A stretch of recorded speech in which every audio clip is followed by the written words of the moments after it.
Les trois poulettes et les boîtes magiques. Une histoire Kamishibai de Nounou Gabi et Suzanne Desprin. Adaptation par Alain et Véronique. Avec la participation de Marie-Laure et Laurie.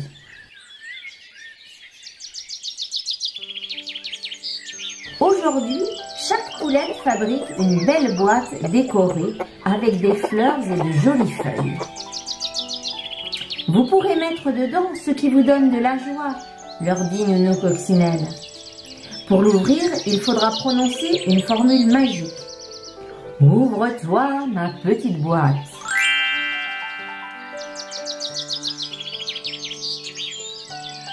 Coco enferme dans sa boîte une jolie chanson.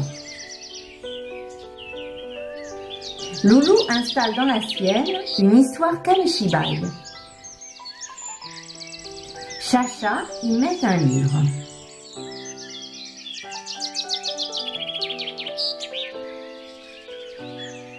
Les trois poulettes cachent leur boîte dans le poulailler.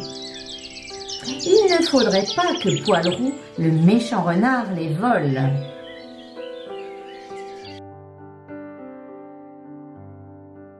Aujourd'hui, Coco s'ennuie dans le jardin. Ouvre-toi, ma petite boîte. Elle entend alors la jolie chanson de Marie-Laure et Laurie. Décontinez les signes pour vous faire chanter.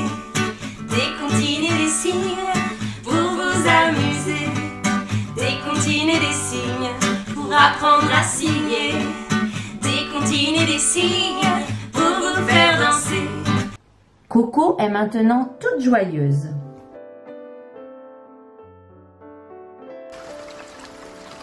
Loulou a un peu envie de pleurer car il pleut et le temps est tout gris. Ouvre-toi, ma petite boîte. Oh, notre visite à la ferme. Nounou, comme c'était merveilleux. Elle se met à chanter. Dans la petite ferme, il est temps de partir. Des trois jolies poulettes, de caquettes, de plaisir. Au revoir, cocotte, au revoir, cocotte, au revoir, au revoir, au revoir. Au revoir, cocotte, au revoir, cocotte, au revoir, au revoir, au revoir.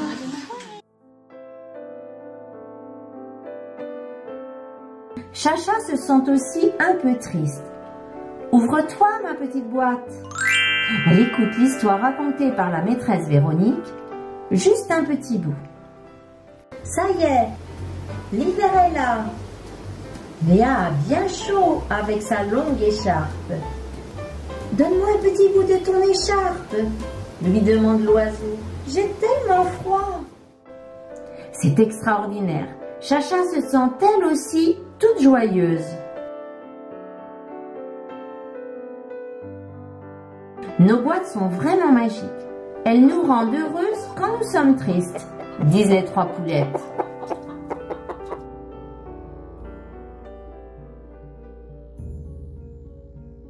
Nous allons mettre une clé pour que personne ne puisse les ouvrir.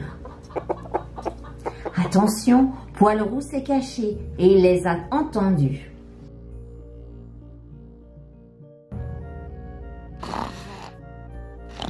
Le vilain renard profite de la sieste des poulettes pour voler leurs trois boîtes et les clés. Le renard rencontre son compère Poil Noir, le loup. « Bonjour, mon cher ami, j'ai volé ces trois boîtes aux poulettes. Elles sont magiques. Si tu me protèges du chien Patapouf qui me court toujours après, je t'offre la rouge.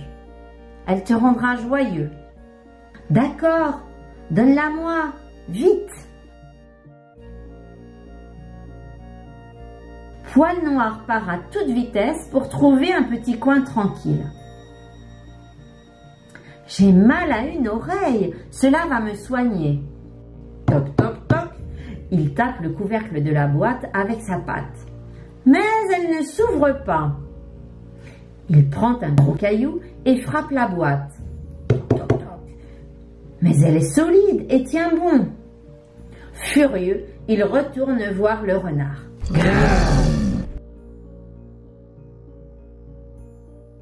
Ne t'énerve pas, mon cher ami.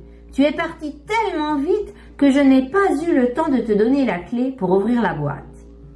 Maintenant, cela doit marcher, dit le renard en tremblant. Le loup essaie de nouveau avec la clé. Mais la boîte rouge ne s'ouvre toujours pas. Il commence à s'énerver. Essaie avec la boîte noire. Poil-Roux met la clé noire, mais rien ne se passe. Pourtant, cela marchait bien avec les poulettes de Nounou, dit-il en pleurnichant. Allez, oublions tout ça. Les clés ne suffisent pas. Il doit y avoir une formule magique. Seules les poulettes peuvent ouvrir leur boîte.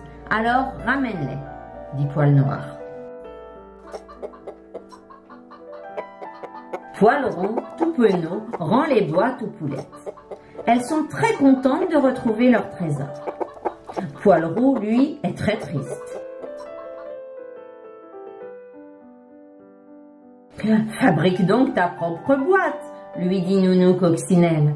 Tu pourras aussi y mettre une chanson ou une histoire, et quand tu l'ouvriras, elle te rendra joyeux. Et Poil-Roux se met aussitôt au travail.